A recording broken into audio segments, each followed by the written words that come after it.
seated. We meet here today to honor and pay tribute to the life of Cody James Strass, known to many of you as Fisher James Mann, and to express our love and admiration for him.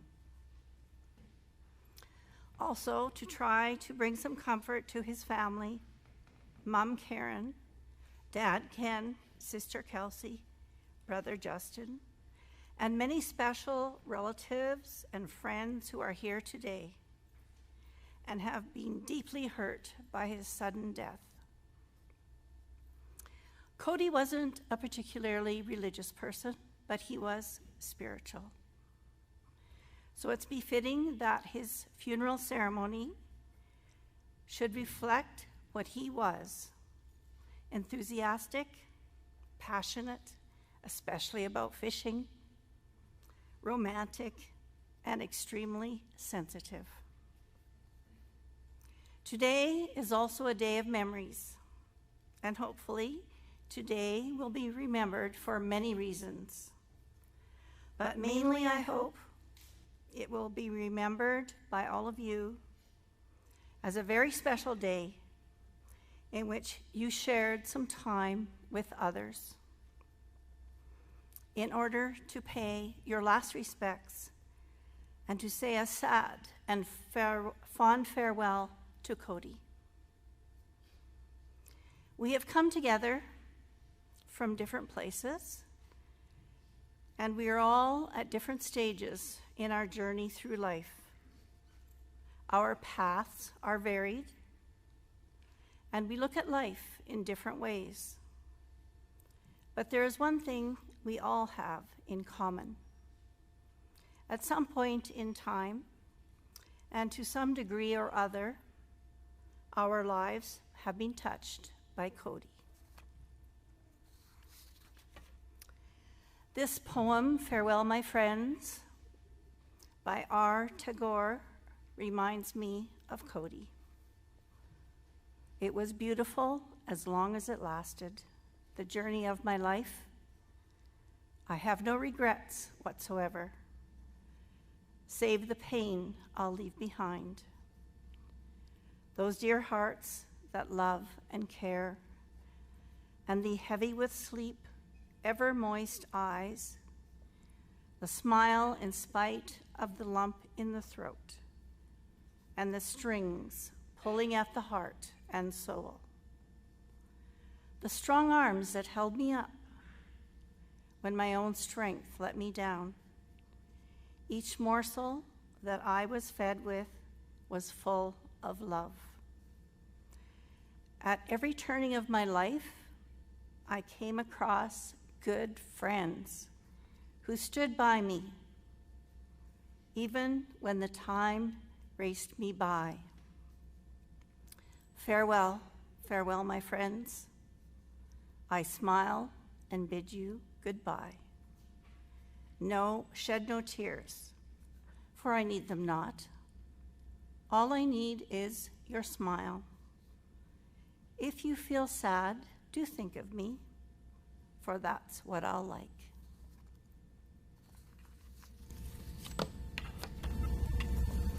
We will now hear a tribute to Cody by Reed Stoyberg.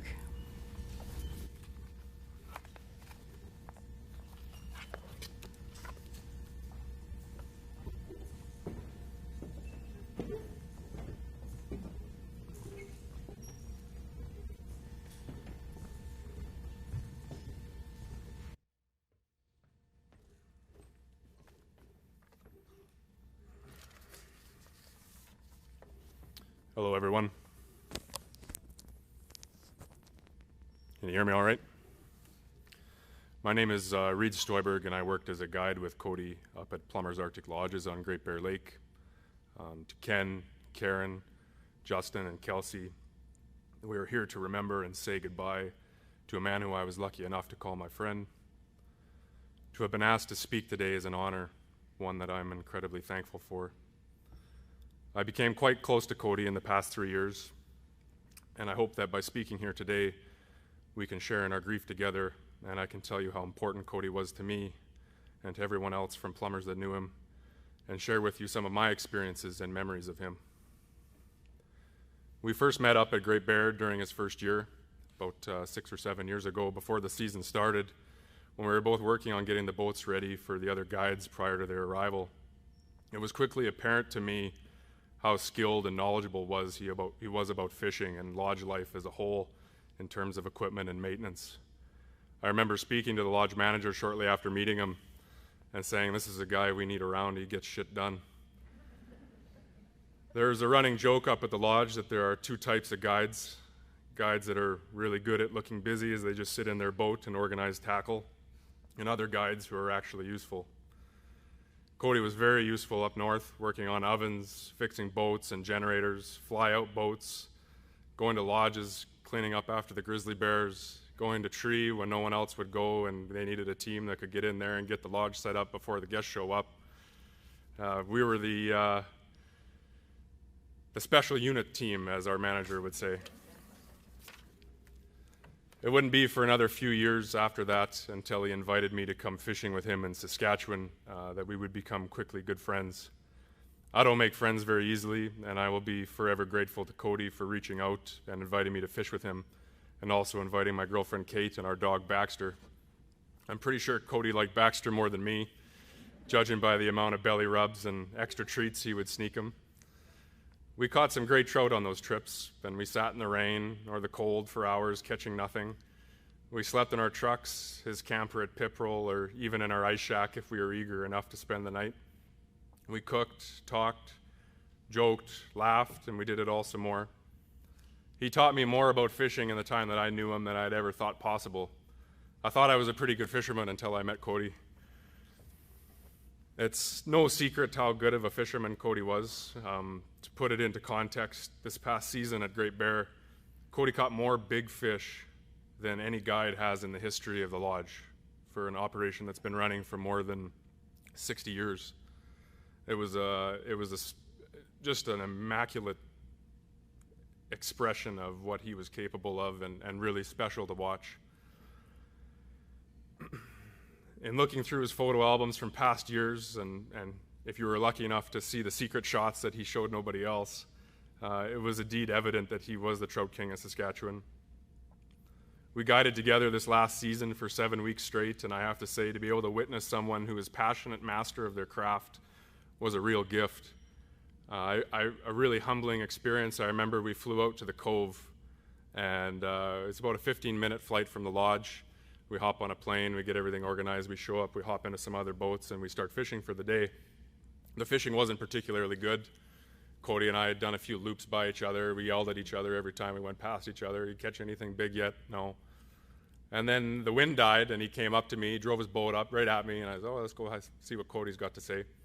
He said, "I'm gonna go fish that island over there." I said, "Yeah, that's a good idea. I'll come join you after I get this tangle undone, because we got snagged in the rocks."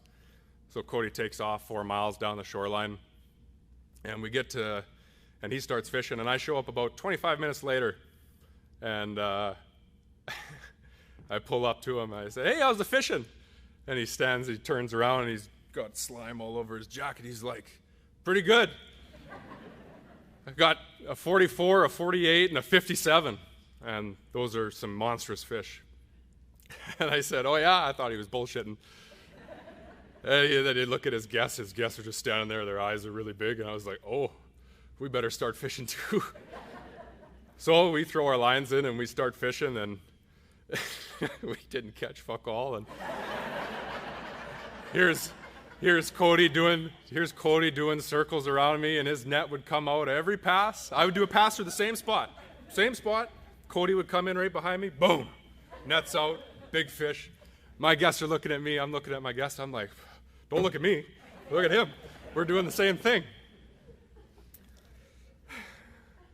Sitting with Cody in our boats at the dock at the end of the day, talking about fish and how our days went out on the water, seeing his setup and gear, and going down the rabbit hole talking about trout was testament to what a great fisherman he was. Although I did teach him a new knot. I'll take credit for teaching him one thing. It was a new knot. He was terrible at tying it. I got to tie it once for him. However, catching big fish wasn't all that made Cody an excellent guide. Cody's outdoor cooking was incredible. The amount of fish crackers, sashimi, and Frank's red hot sauce trout that we made and ate together are some of my fondest memories. When your guests are 100 meters away looking for firewood and you finally get a break and you can sit there with your buddy and the guide and fillet your fish and get lunch ready, there's a real serenity about that you become pretty close friends over stuff like that. Whenever we would cook and eat while fishing was inevitably when we'd finally get a bite, and the organized chaos and excitement that would ensue brings a smile to my face.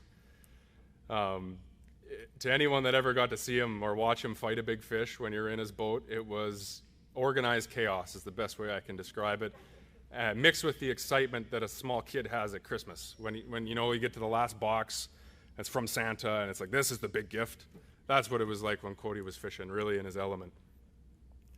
To anyone that was lucky enough to have a shore lunch with Cody and witness his skill with a fry cutter, that was also something else to behold. I've never seen a guy cut so many potatoes that are unnecessary for fries just because he likes to use his fry cutter. I think the only guy more excited about his fry cutter was a kid that we guided this past season that ate nothing but French fries and was more than happy to eat all the fries that Cody made every time. What I really respected about Cody was his blunt honesty and passion for whatever he devoted himself to. As we grew closer, we discussed life and some of the choices we had made, our regrets and plans for the future. His passion for fishing and fierce advocacy for fish health and proper resource management was inspiring. The number of emails, phone calls, letters, and conversations he had with fisheries biologists and conservation officers to the point where they were pretty sick of talking to him to try and change policy was great. I remember an argument he got into with another guide up at the lodge over needing to properly handle the large lake trout, and he said everything I wish I could have, and I respected him immensely for standing up for what was right, regardless of hurt feelings. Cody wore his heart on his sleeve. He was always willing to help and have a conversation with people about fishing. Even in the rain. I remember standing in the rain outside, and we were talking about fishing. In an industry where keeping secrets to yourself about the good fishing spots is the norm, Cody was an exception if you were available to be one of his friends, to the point where he would share his maps and GPS locations to show exactly where he was catching the fish he was catching, or where he didn't catch any fish, or different tactics and stuff. And for a guy to go out of his way to do that, especially to help newer guys or people that have no idea what they're doing, speaks volumes about his character. Creating a safe and productive environment for folks that aren't always as experienced or perhaps not as physically or emotionally able as others is what I truly think encompasses being a guide. And Cody was one of, if not the very best of us. I do not exaggerate and would fiercely defend when I say that Cody was the best fisherman and guide I had ever met. This past season, Cody and I guided a group that had a kid that was wheelchair bound on Great Bear, which, being the fourth largest lake in North America and having a kid that can't handle waves very well, it was no easy feat. It was the toughest guide assignment that I've ever gotten. And the kid got off the plane, we got him settled, and Cody looked at me and I said, I know exactly how we're going to get that kid in the boat. And I said, okay. And we got some ratchet straps and a life jacket, and basically we red-greened it. And we had that, Cody had that kid so comfortable in his boat, he was laughing and spinning in his chair with his feet off the ground, laughing and fishing, catching fish all week. But Cody, I've been a guide at Plumbers for 9 years, and this past season was the first season that my family has come up to fish. And Cody was my first choice to be one of the guides to help look after and guide my family. We had an unbelievable week, and that myself and my family will cherish for a really long time. One story that really I hold dear to myself is the very first week of the season there was still ice on Great Bear. The lake gets jammed with ice. You can't get across, you can't go places because there's large ice for 40 miles still while we're trying to fish around it. And one of the days the pilot said, you guys can get across the arm. And it's a really long boat ride. It's one of the longest boat rides that we do. It's about just over an hour. And we were like, oh, we're going to go. So we went, we got across in the fog, couldn't see anything. And true to Plummer's history, the wind changed a little bit and the ice cut us off. We couldn't get back home. We were trapped, essentially. And I remember in the fog, I'm sure everyone here has heard Cody laugh once or twice. But just envision yourself, you're in complete fog. I can't even see 12 feet in front of me. And in the fog, I hear this through the fog as Cody's laughing, and there's Cody. He just comes through the fog, hey, Reed! And he catches a big fish right in front of me. I was like, hey, Cody. Nice to see you. We fished there till about 1 o'clock, and then it was time to go. We had to get out of there. The ice was going to trap us, so we decided to try and go back the same way we came. And we get 4 kilometers into this ice sheet, and then the ice gets thicker, and we each took turns kind of breaking the ice with the boat as we go, and we're trying to get through and following GPS tracks, having little meetings, saying, oh, should we turn back? Should we stay safe? No, let's go. I want to get home, Cody says. And I said, all right. So we get going, and Cody, at the point where the ice got thick, just took the lead, and I'm very thankful that he was there. We got into ice floes where the ice was almost 2 feet thick, and I was up on the bow of my boat and on the bench with binoculars trying to point out a path from least resistance through the ice and yelling at him and hollering at him. And then eventually we saw open water, and Cody stands up. Yeah, let's go. Brrr! Breaks, literally pins an ice shelf on his boat, and it plows right through it. And then we get through, he's like, okay, I'm going to go over here, and he goes away, and that was just Cody. He was a guy that when the going gets tough, you want to have him on your team. You want to be with him. He's a guy that in the bush makes you safe and others safe, and there was nobody I'd rather break through 9 kilometers of ice with than him. I have found it incredibly hard to find the right words, and I've realized now that there are no words that I can write or say to describe the anguish and heartbreak that I feel. I speak for all the staff at Plumbers when I say that his absence will be felt every time we push our boats out of their slips, get ready for a flyout, sit in front of the store talking about the day's catch with all the boys, have wine and cheese night in the lounge and have Cody buy around for everybody, have discussions in our cabins and the guideland fires that we would have. I weep at the thought of the adventures him and I had yet to go on, and the conversations and debates we were yet to have. Friends are the family we choose, and I loved Cody as a brother with a bond that was developed through shared passions, experiences, and hardship. I will continue to fish the spots he showed me. I will now, more than ever, fiercely advocate for the fisheries he was so passionate about. I hope everyone here will also become better proponents for the environment and the fisheries especially. I'll do my best to emulate his selfless attitude when helping his friends and fellow guides. We can either live with grief or in grief, a good friend has said to me. Grief never ends, but it changes, and it will be different for each of us. It is a passage and not a place to stay. Grief is not a sign of weakness, nor is it a sign of a lack of faith. It is the price we must pay for our friendship and love. I hope that by me speaking here today, that you all feel a sense of comfort and pride, and to Ken and Karen, especially for raising such a son. He was a great man and an even better friend. Thank you.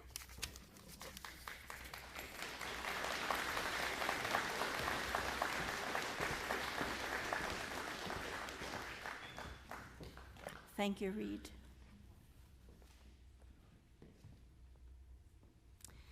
This was one of Cody's favorite songs, Dirt Road by Kip Moore.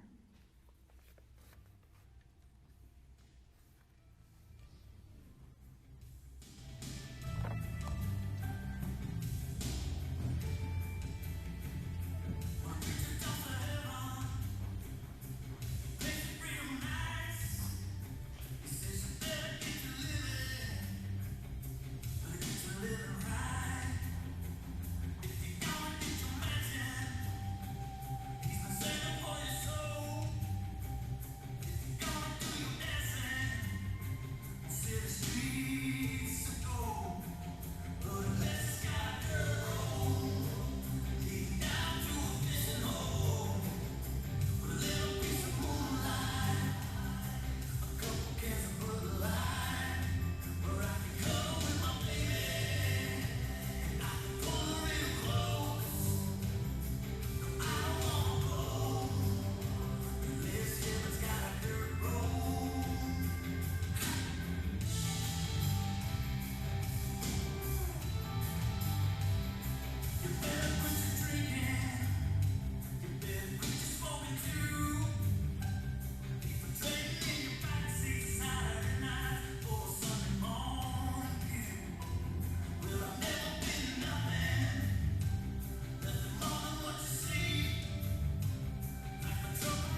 Megan Davidson, please come forward to read the poem Instructions by Arnold Crompton.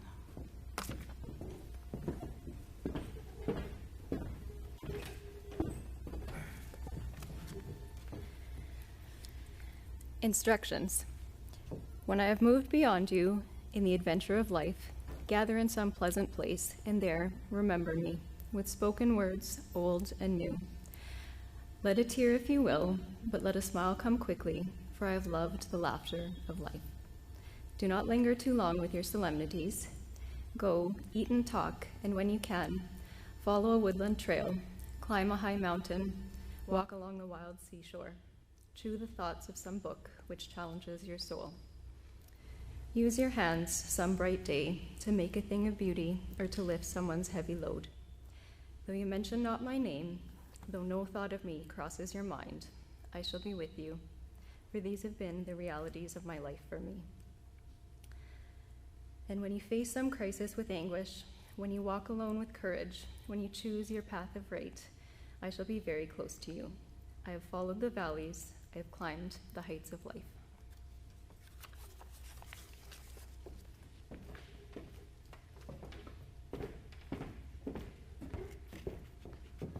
Thank you, Megan.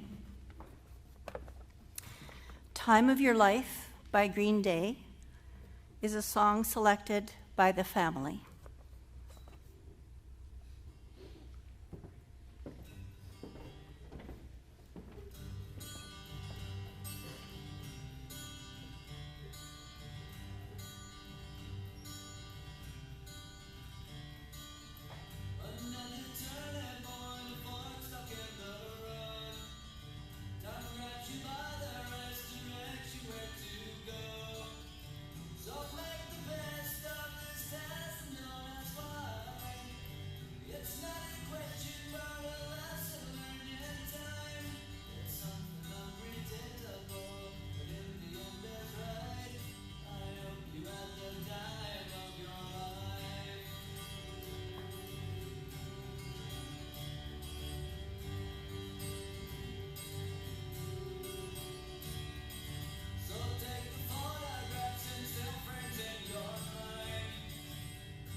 Bob Kirkpatrick, would you please share your memories of Cody with us?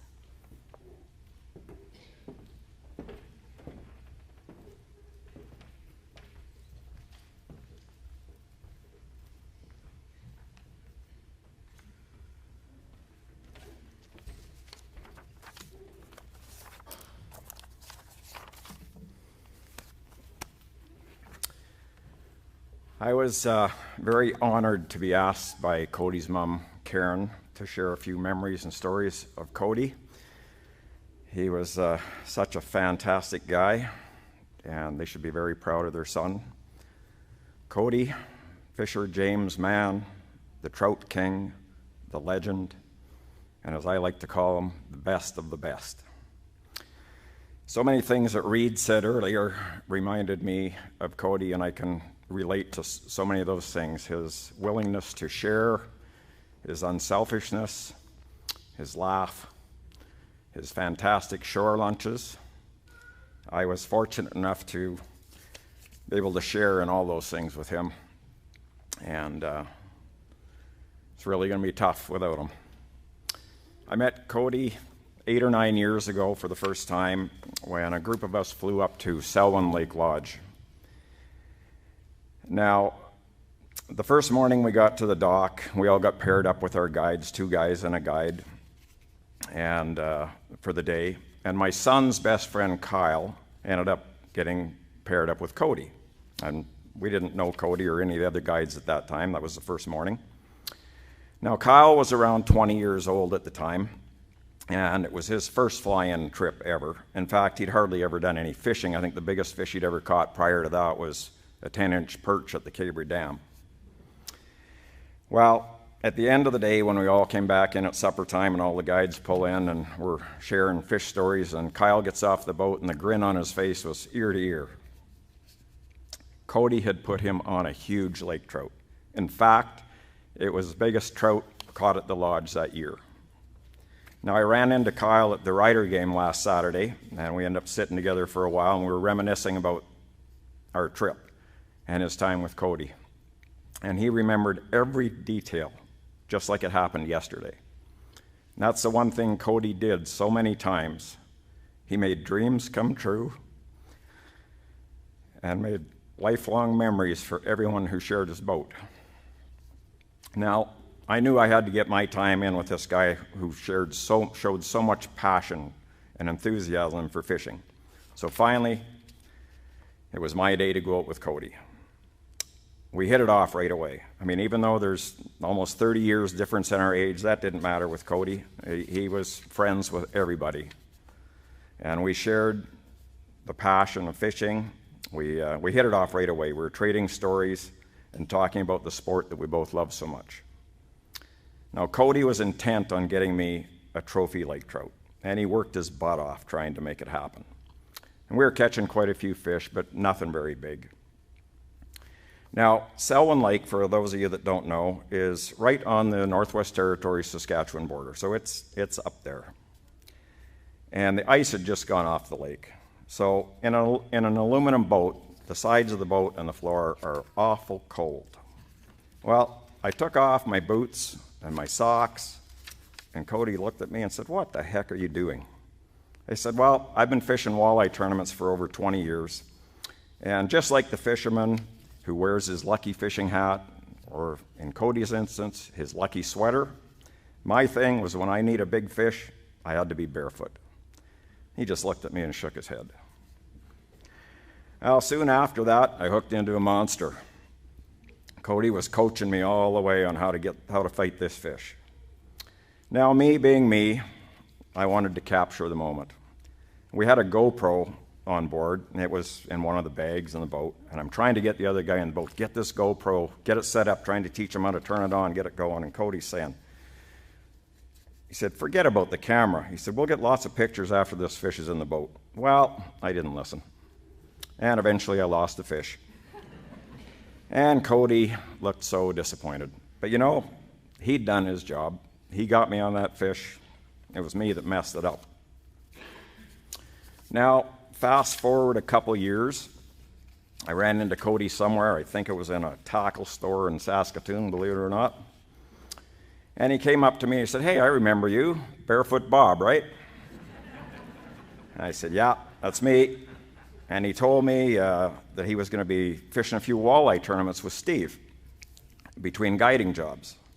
His plan was he'll fish Regina Beach tournament in the spring, head up north, guide for 7-8 weeks, get back in time to fish the last Mountain Lake tournament at Rowan's. And so for over the next several years, we would always make a point of getting together whenever we were at the same tournaments. And we did, every single time.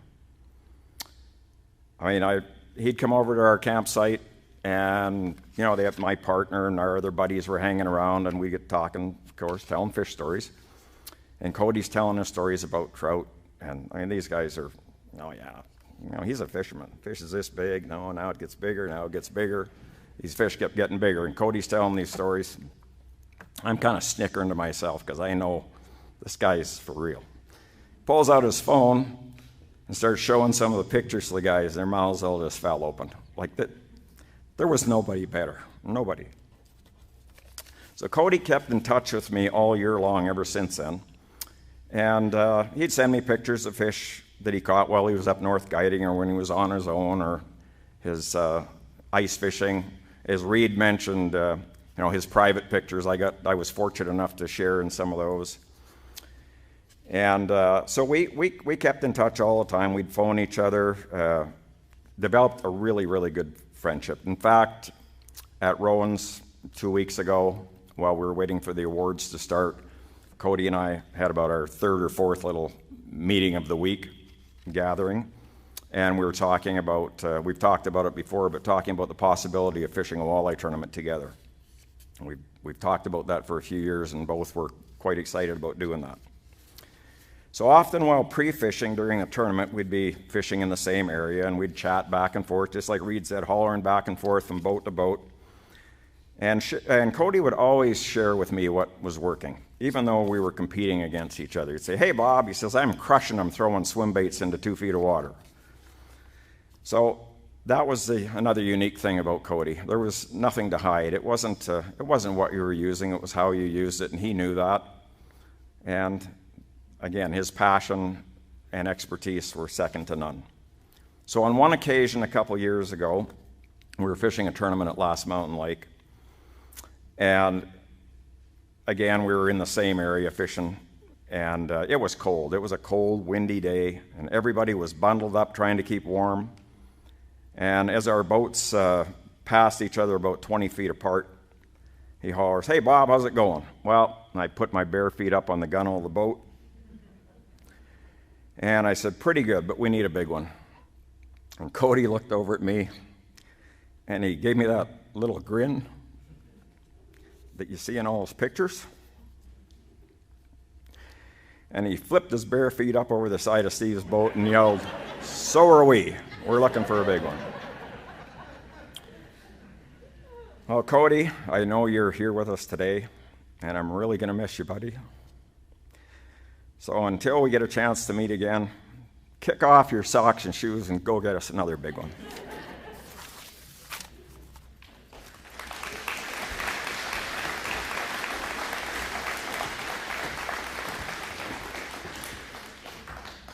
Thank you, Bob. Cody's eulogy will be given by Ken, Karen, and Kelsey.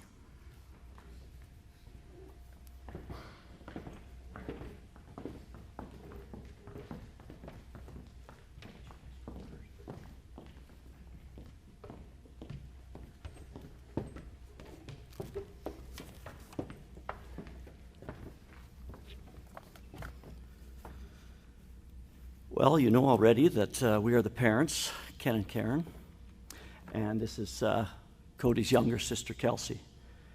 His brother, Justin, could not be here with us today, but has supported us from a distance. We are deeply touched that so many of Cody's family and friends came today to show their love and support to Cody and his immediate family. We extend our heartfelt appreciation to all family and friends that have traveled long distances to join us today as we come together to celebrate Cody's life. In the Mayan language, there's a greeting, Bishabel. You express it with your hand on your chest in a sincere greeting with your heart. It means, "How is your path?" alluding to the path of life.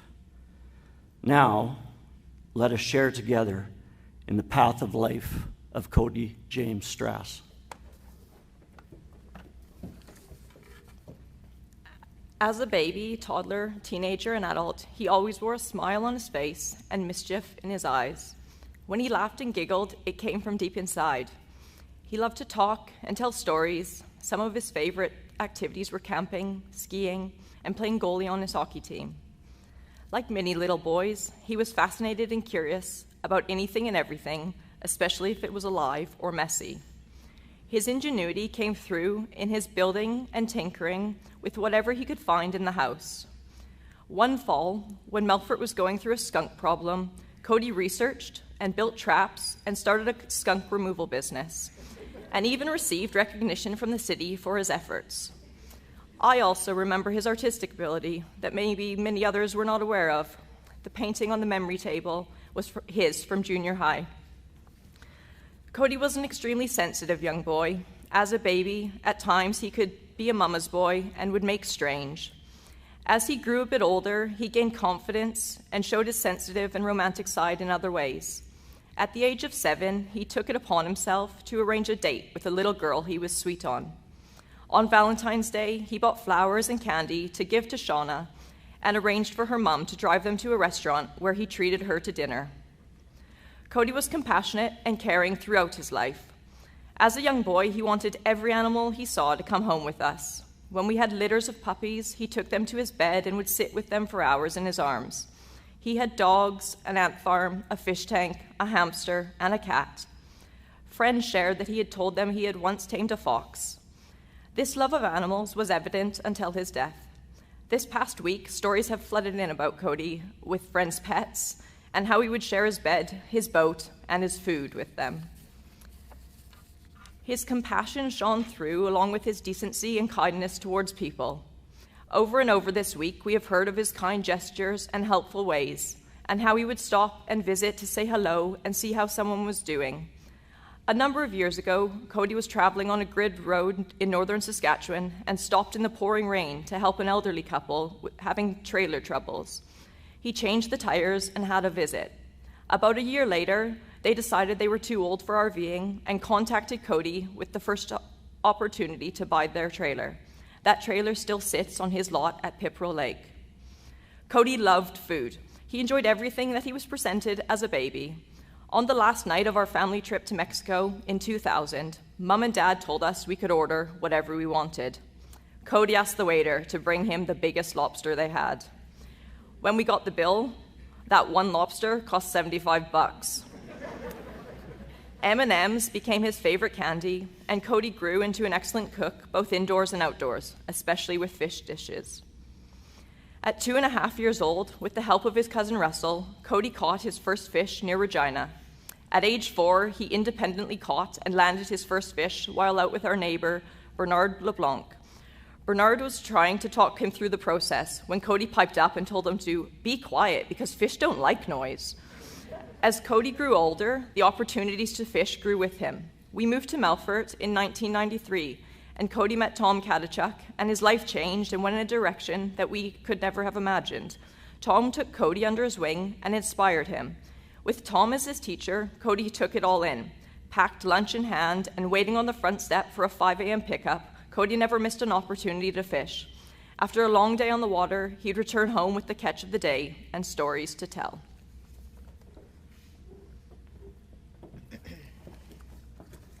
At 8 years of age, Cody proclaimed to his Auntie Audrey that fishing is my life.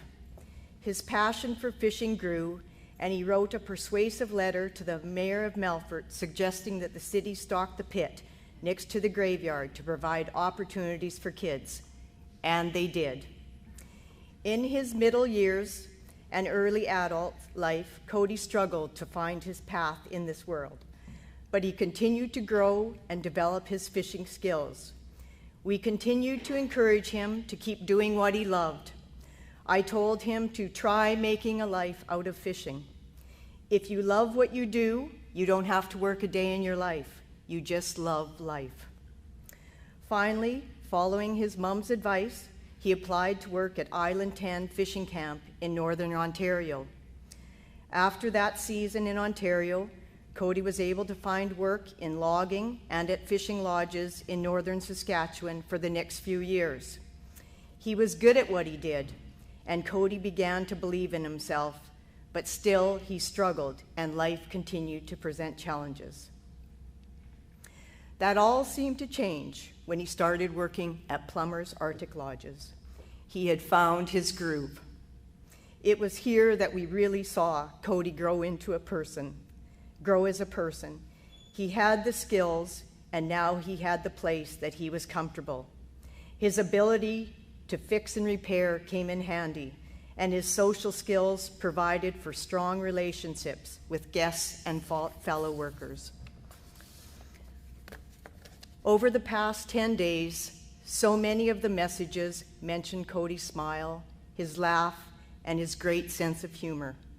He was an epic storyteller his entire life. We would like to share just a few of the memories of Cody that have been sent to us since his passing. Cody was so incredibly passionate about things that he loved and cared about.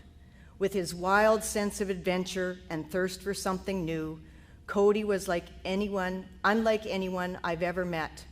Every day we spent together, we always had a new and fun adventure. We'd pack our bags in the morning, go out until well past dark, and most times being soaking wet, muddy, bitten by thousands of bugs, or sometimes spending the night in the ice shack for days at a time in a storm. Cody's well-earned pride in his techniques and fish handling etiquette were beyond admirable. On his own dollar, Cody would stock forgotten lakes and do whatever he could to protect, and help out. He acted like a tough guy when he felt he needed to, but his intentions came from his big heart. His love for animals was amazing too. I have 2 5-pound senior dogs, and he was always baby talking with them and snuggling and making them their own special supper plates with fish and potatoes, no seasoning on the potatoes. Then he'd shred the pieces super small for them to eat it better. My dogs, like myself, adored your son. Cody was outspoken, heartfelt, and caring. He lent Saskatchewan Fisheries his skidoos to have trails cut into lakes that had not been stocked for years. He cared about the fisheries and improving and preserving for future generations. Cody, the man, who has seen more big fish than most people put together, had many a great fish story to tell every time we met. But there was one particular fish story that will stick out in my mind forever. Normally, Cody would go get the Strass twinkle in his eye, a smile on his face, his hands would be going, to the point of bouncing in his seat. But this story was different. This was more passion, more excitement, and more pride in the story than any other. It was a story of how excited he had been to go on a trip to Mexico to hook up with his family that he had so dearly missed. I went fishing, and it was the best trip ever. It was a story of him fishing with his nephews on the beach at our place in Mexico. This is the final one that we will share with you today. Cody was such an important part of the Plumbers family and Chummy and my life. His joy for life, his sense of humor, and his kindness and his passion for fishing are only a few things that come to mind when we think of Cody. Chummy, who is known for his dry sense of humor and who loves giving shots to his guides, said to me endearing, "Cody was the only guy who gave it back to me." Dean, our Arctic Circle manager, called me the other day and said, "It was so much fun watching Cody and Chummy. I'd be sitting at the lunch table and one of them would make a comment to the other, and I'd sit back to myself and say, 'Ooh, this is going to be good.'" It was the fond affection and respect that Cody and Chum have for each other that made their sparring so much fun for the two of them and for all of us around them. Early on this summer, Cody got his guests the first couple of 57-pounders of the season. Cody was in the lodge that evening. He was describing how he kept a journal, the speed of the wind, the temperature. I can't even recall everything he said, but I truly was in awe watching him describe in detail his strategy. I thought to myself, Cody is like an early explorer, describing how they are finding their way to the Northwest Passage. His immense passion and his conviction as to how all his charting was taking him to the big fish made such an impact on me. I thought at this moment, why don't I have my camera to film this? This is just incredible. I can still see and hear Cody in that moment, so excited and so happy. Speaking with Candace, our chef this season from Toronto, she described how she, this big city girl, got off the Otter at Bear Lake Dock, really wondering what she had got herself into in the middle of nowhere, feeling very alone, far from home. But as she walked towards the back door of the kitchen, there was a fellow with a curly mane of hair, wearing overalls, who greeted her and said, "Hi, I'm Cody. People call me Cody Big Fish." Candace said that at that moment, Cody made her feel so welcome, and he gave her the boost that she needed for the job that she was taking on. Cody Big Fish is right. Though always a good guide, Cody became like the fish whisperer this summer, week after week, finding his guests big fish, and lots of them. Chummy told me that when Cody boarded the Otter heading back this fall, Chum said to him, "You are now the man." Chum said that Cody had become the next Pat Alexander, who was a guide of ours for a very long time and who was renowned for catching the biggest fish. That is the highest honor that Chummy and Great Bear Lake could bestow upon the person, and Cody was the man. I know that there are countless stories, memories from staff and guests about Cody. Cody was a special guy, compassionate, funny, and caring. You raised a very fine son. We will miss Cody very much. From what I've seen, Cody lived his life to the fullest. He lived each day with enthusiasm. He brought others so much joy. He certainly did for Chummy and me. For me as his mom, one of my fondest memories is a story he shared during his first season at Plumbers Arctic Lodges. Cody wrote me to tell me that he had guided George Eaton. Eaton's had been one of my favorite stores.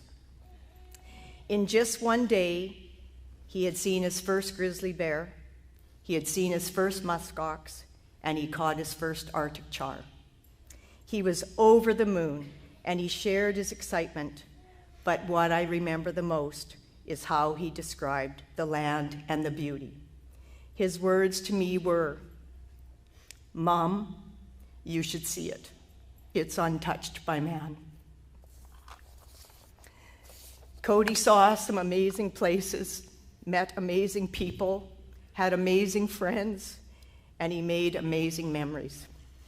Today, with all of you here to celebrate Cody's life, may we find comfort together in the many memories. Cody's impact on others was far greater than we had ever imagined. Cody's life path was the one that he chose, both good and bad. But throughout it, all the pillars that made him the man he became were kindness, caring, compassion for animals and people, humor, a love for the outdoors, pride in his accomplishments, and a drive and devotion towards his passion. We will move forward with Cody, always in our hearts, and we will remember him with great pride. Thank you.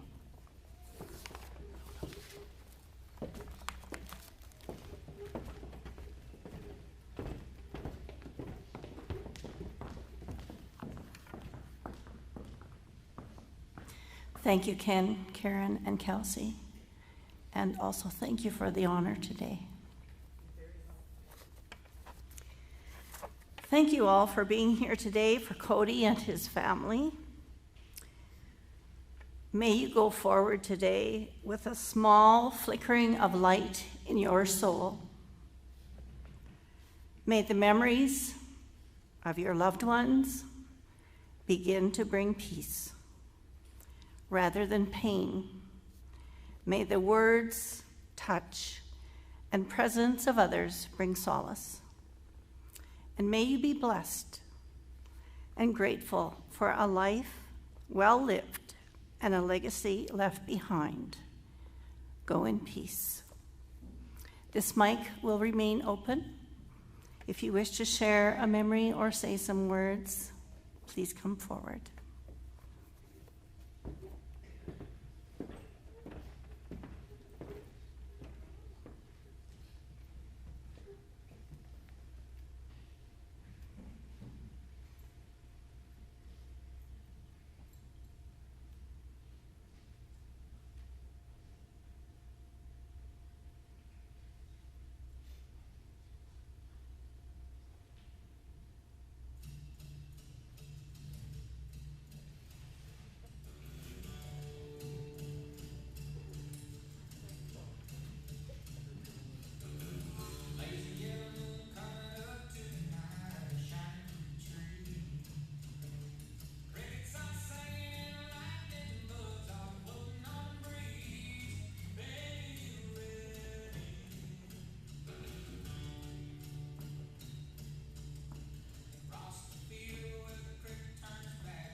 When I get where I'm going, on the far side of the sky,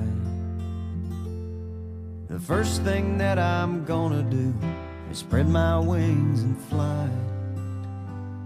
I'm gonna land beside a lion and run my fingers through his mane, where I might find out what it's like to ride a drop of rain.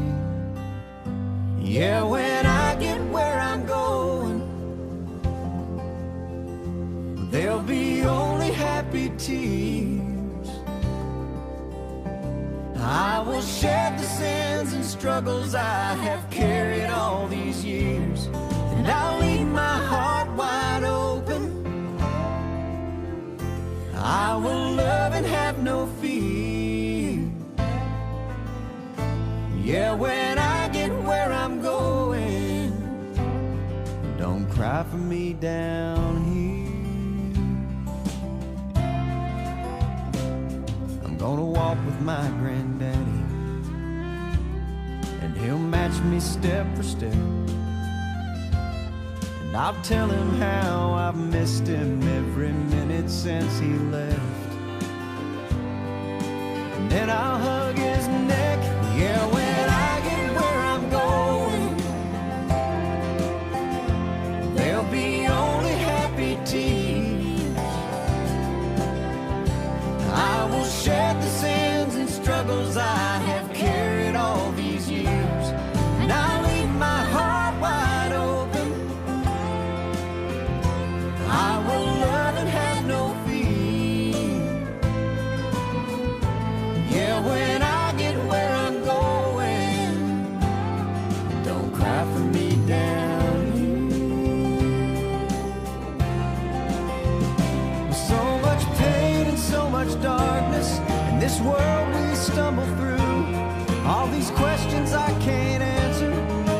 so much work to do. But when I get where I'm going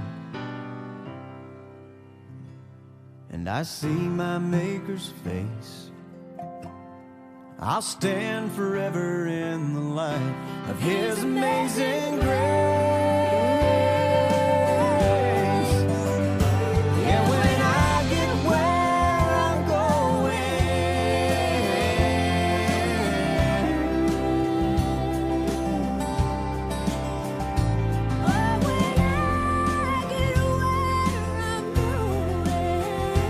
there'll be only happy tears.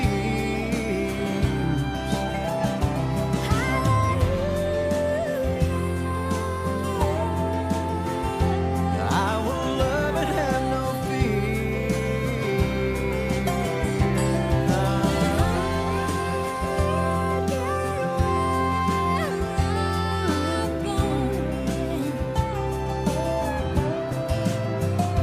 yeah, when I get where I'm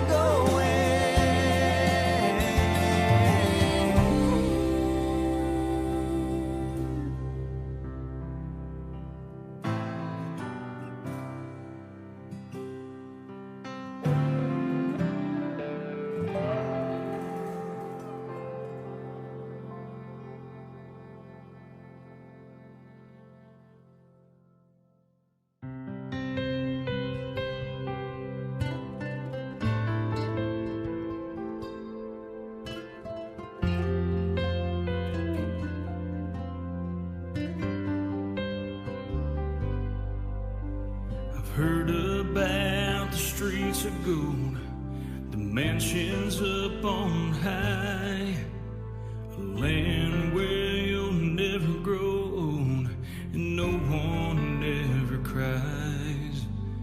And when we get to heaven, God will know just what we like. He's got a lake just for me and my sweet by and by. I'll have a silver boat that sparkles, it'll be lined with fleece of white. I'll have a rod and reel that's made of gold, the fish will always bite. I'll have a cabin by the lake, shade trees will grow so high. There'll be crickets and birds to sing when I'm fishing, fishing in the sky.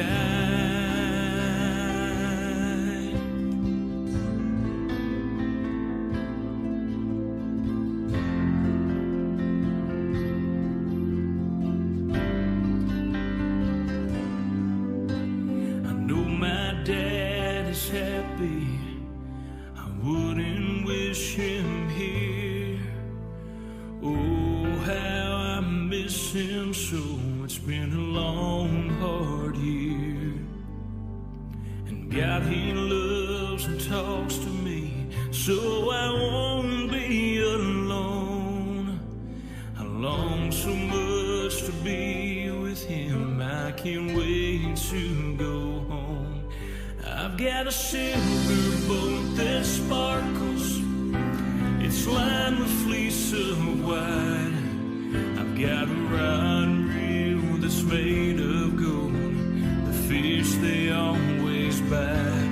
I've got a cabin by the lake, shade trees that grow so high. I can't wait till you get here, I'll take you fishing, fishing in the sky. I know that I will see Him in heaven when I die.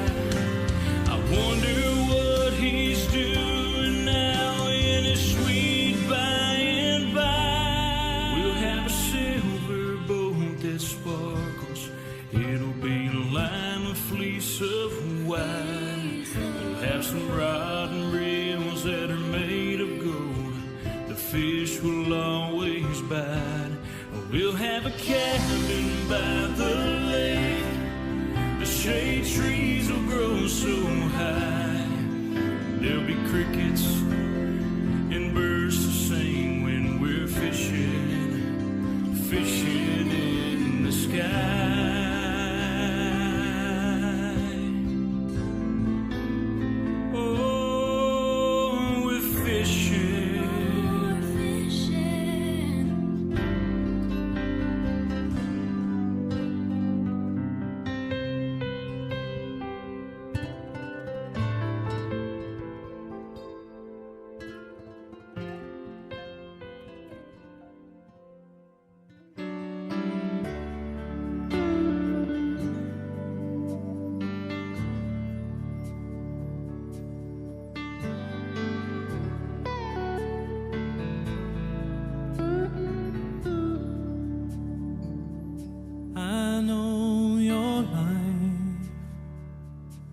on earth was trouble. And only you could know the pain. You weren't afraid to face the devil. You were no stranger to the rain. So go rest high on that mountain. Son, your work on earth is done. Go to heaven and shout love for the Father and the Son. Oh, how we cried the day you left us. We gathered round your grave to grieve. Wish I could see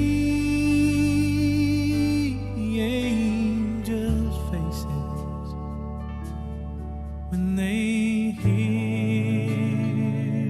your sweet voice sing.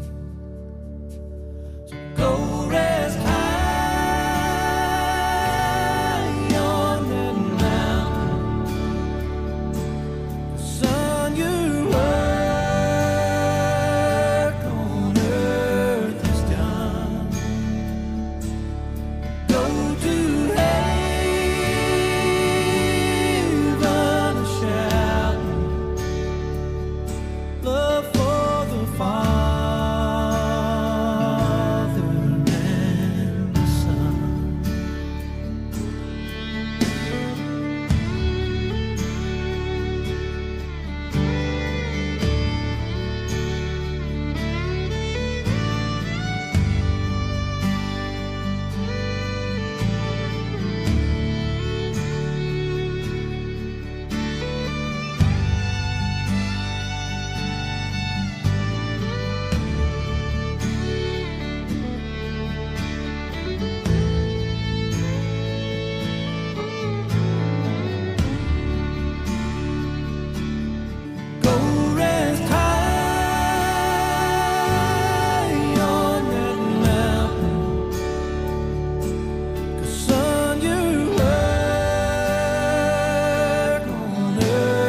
this is not where it ends. I will carry you with me. Yeah, yeah. I will see you again. Oh, this is not where it ends. I will carry you with me. Oh, till I see you again.